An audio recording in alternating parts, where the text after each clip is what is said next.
ഞാൻ എന്താ പറഞ്ഞത്, ഞങ്ങൾക്ക് മലപ്പുറത്ത് ഒരു സ്കൂളും ഇല്ലേ എന്ന് പറഞ്ഞപ്പോൾ, കോളേജും ഇല്ലേ എന്ന് പറഞ്ഞപ്പോൾ എന്തിനാ ഇത്ര വിഷമം? ഞാൻ കണക്ക് വെച്ച് പറഞ്ഞു, നിഷേധിക്കട്ടെ. അപ്പോൾ കാന്തപുരം ഞാൻ ഏറെ ബഹുമാനിക്കുന്ന ഒരാളാണ്. അദ്ദേഹം പറയുന്നത് ഞങ്ങൾക്കുണ്ടെന്ന്. അദ്ദേഹത്തെ ആരാണ്ട് തെറ്റിദ്ധരിച്ചാണ്. കാരണം ഞങ്ങൾക്കുണ്ട്, സാങ്കേതികമായി പറഞ്ഞാൽ ഉണ്ടെന്ന് പറയാം. ഒരു അൺഎയ്ഡഡ് കോളേജുണ്ട്.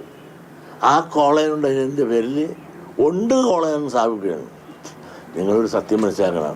ഈ അൺഎയ്ഡഡ് കോളേജ് ഞങ്ങൾക്ക് ഒന്നുണ്ടെന്ന് പറയുമ്പോൾ ഈ ലീഗുകാരന് കൊടുത്തത് എത്രയെന്ന് അറിയാവാം? 48 അൺഎയ്ഡഡ് കോളേജ് മലപ്പുറത്തുണ്ട്. മുട്ടിനാണ് ഉള്ളത്. 7 കോളേജ് 17 ഉണ്ടെന്ന് ഞാൻ പറഞ്ഞല്ലോ. ഞാൻ വെല്ലുവിളിക്കുന്നു. ഒരു സാമൂഹ്യ നീതി വേണമല്ലോ. ഇവർ ഭരണത്തിലിരുന്നപ്പോൾ സാമൂഹ്യ നീതി നടപ്പിലാക്കിയോ ലീഗ്?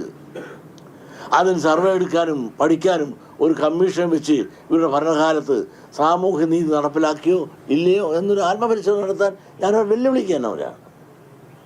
ഞാൻ പറഞ്ഞ സത്യമാണെങ്കിൽ ആ കുറവ് മനസ്സിലാക്കി ഞങ്ങൾക്കൂടെ പരിഹരിക്കപ്പെടേണ്ടതാണ് എന്ന് പറയേണ്ടതിന് പകരം എൻ്റെ ഒരു മതവിദ്വേഷകൻ, ഞാനൊരു മതത്തെയും വിദ്വേഷിക്കില്ല. നിങ്ങളൊരു കാര്യം മനസ്സിലാക്കണം, എൻ്റെ കൂടെ നിൽക്കുന്നതിൽ പലരും തന്നെ മുസ്ലിം സമുദായത്തിൽപ്പെട്ടതാണ്. കോഴിക്കോട്ട് യൂണിവേഴ്സിറ്റിയിൽ ഒരു സിൻഡിക്കേറ്ററെ തിരഞ്ഞെടുക്കാൻ 18 വോട്ട് കൊടുത്ത് ജയിപ്പിച്ച റഹീം ഞങ്ങളുടെ വോട്ട് കൊണ്ട് അയാൾ ജയിച്ച ഉടനെ SNDP സിന്ദാബാദാ വിളിച്ചത്. നിങ്ങളിപ്പോഴും തിരക്ക് നോക്ക്. ആ റഹീം ഒരു മുസ്ലിം വോട്ട് കൊടുത്തിട്ടില്ല. SNDPയുടെ ഒറ്റ വോട്ട് കൊണ്ട് മാത്രമാണ് സിൻഡിക്കേറ്റ് മെമ്പറായി മിടുമിടുക്കനായിട്ട് അന്വേഷണം കഴിയുന്നത്. മാത്രമല്ല നമ്മുടെ SNDP കണക്ക് നോക്കുന്ന ആരാണ്? റഹീം അസോസിയേറ്റ്സ് അല്ലേ? എത്ര കൊല്ലം? 30 കൊല്ലമായില്ലേ? മുസ്ലിം അല്ലേ? അങ്ങനെ MES ആലപ്പുഴ ജില്ലയിലെ സെക്രട്ടറി അല്ലേ? എന്നിട്ട് നമ്മൾ ആരെങ്കിലും മാറ്റിയിട്ടുണ്ടോ? നമ്മുടെ കേസുകൾ മുഴുവൻ നടത്തുന്നത് കൊല്ലത്തല്ലേ? കൊല്ലത്ത് ആരാണ്? അതൊരു മുസ്ലിം വക്കീലല്ലേ? ഇതൊന്നും മറ്റേ ഈഴവ സമുദായത്തിന് ആളില്ലാഞ്ഞിട്ടാണോ?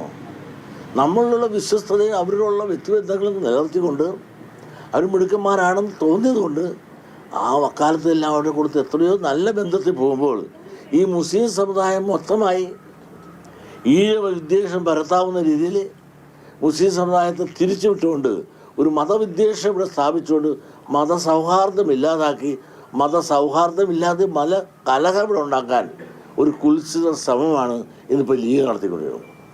ഞാൻ ചോദിച്ച ചോദ്യങ്ങൾക്ക് ഉത്തരം പറ. ആ ഉത്തരത്തിന് പറയാതെ മാറിപ്പോണെന്താണ്?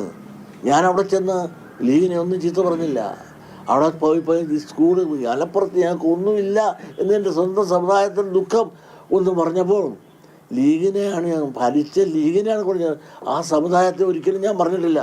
ആ സമുദായത്തിൽപ്പെട്ട എത്രയോ പേര് ഞങ്ങളുമായിട്ട് നല്ല സൗഹാർദ്ദത്തിൽ പോകുന്നു. നാളെ തന്നെയാണെങ്കിൽ തന്നെ ഒരു മുസ്ലിം സമുദായത്തിൻ്റെ വീട്ടിലാണ് എനിക്ക് ഭക്ഷണം കാക്കാഴത്ത്. അത് കഴിഞ്ഞിട്ടാണ് ഞാനവിടെ ഒരു ഉദ്ഘാടന സമ്മേളനത്തിൽ പോകുന്നത്. അത്ര സൗഹാർദ്ദപരമായിട്ടാണ്. ആ കൊച്ചാണെന്നുണ്ടെങ്കിൽ ഒരു MBBS പഠിക്കുന്ന കുട്ടിയാണ്.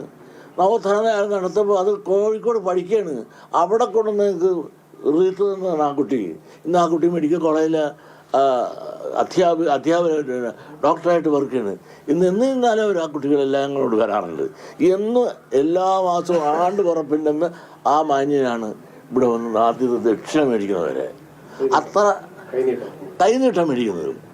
അത്ര സൗഹാർദ്ദപരമായി നിൽക്കുമ്പോൾ മുസ്ലിം സമുദായത്തെ മൊത്തം ഈഴവ സമുദായത്തിന് എതിരാക്കാൻ അങ്ങനെ ഇനിയൊരു മാറാട് കലാപം ഇവിടെ അടുത്ത ഭരണം കിട്ടിയാൽ നടത്തണമെന്നുള്ള ദുഷ്ടലാക്കോടുകൂടി ലീഗിൻ്റെ നേതാക്കന്മാരും പരിശ്രമിക്കുന്നു. അവർ സത്യം തുറന്നു പറയട്ടെ. ഇപ്പം പറയുന്നു ഞങ്ങളങ്ങനെ അപേക്ഷിച്ചില്ല. നിങ്ങളൊരു മനസ്സിലാക്കണം, 25 ഏക്കർ സ്ഥലം ഞങ്ങൾക്ക് പുൽപ്പള്ളിയിലുണ്ട്.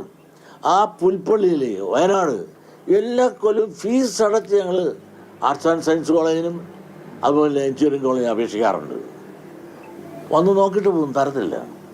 എന്നിട്ട് പച്ചക്കള്ളം പറയുക ഞങ്ങൾ അപേക്ഷിക്കാറില്ലെന്ന്. വേണ്ട, നിങ്ങളൊന്ന് മനസ്സിലാക്കണം. ഇവർ ചെയ്ത ചതിവ്.